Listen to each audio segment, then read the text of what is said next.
नमस्कार, आपण पाहत आहात एसबीएन मराठी आणि मी वैष्णवी जाधव। एक नजर टाकूया आजच्या हेडलाईन्सवर। हेडलाईन्स प्रायोजक सेवा सदन लाईफलाईन सुपर स्पेशालिटी हॉस्पिटल। जागतिक दर्जाच्या सुविधा आता तुमच्या खिशाला परवडतील अशा। सांगली मिरज रोड, मिरज। हेडलाईन प्रायोजक आंतरराष्ट्रीय ख्यातीचे डॉक्टर BS भोसले यांचं आशा होमिओपॅथिक क्लिनिक। आजाराच्या मुळाशी पोहोचणारी आधुनिक उपचार पद्धत। निराश होताय कशासाठी? होमिओपॅथी आहे सर्वांसाठी। बँक ऑफ इंडिया जवळ शिवाजी रोड, मिरज। पुण्यात अल्कन स्टाईलस बिल्डिंगची संरक्षण भिंत कोसळून 2 चिमुरड्यांसह 15 जणांचा मृत्यू। कोंढवा परिसरातील हृदयद्रावक घटना।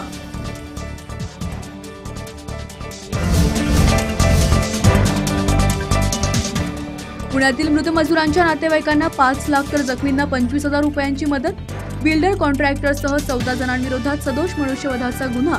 मुख्यमंत्र्यांकडून चौकशीचे आदेश।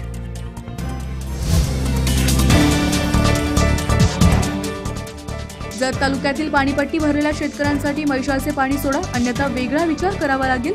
वंचित नेते गोपीचंद पडळकर।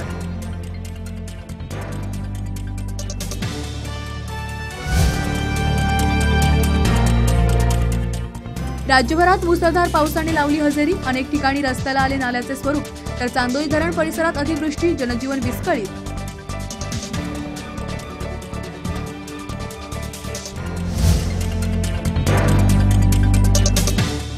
सांगलीतील गुहागर विजापूर या राष्ट्रीय महामार्गावरील विटा भिवघाट रस्त्याची पावसाने भीषण अवस्था। चिखलातील ट्रॅव्हल्सच्या डान्सिंग व्हिडिओ कॅमेऱ्यात कैद।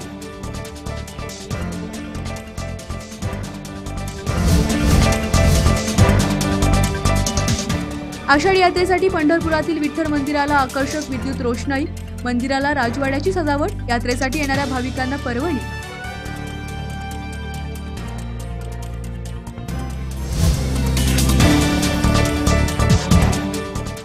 जळगावमध्ये महाविद्यालयात धक्का लागल्याच्या वादातून तरुणाचा भरदिवसा खून।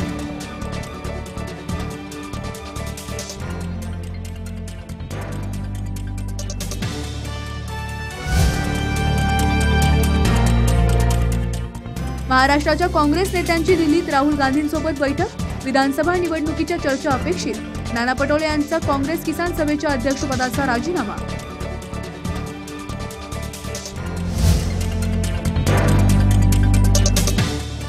धुळगाव योजनेच्या अनागोंदी कारभारामुळे त्रस्त झालेल्या गावकऱ्यांनी खासदार संजय काका पाटील व महापालिका आयुक्त यांच्यासमोर मांडले गाऱ्हाणे।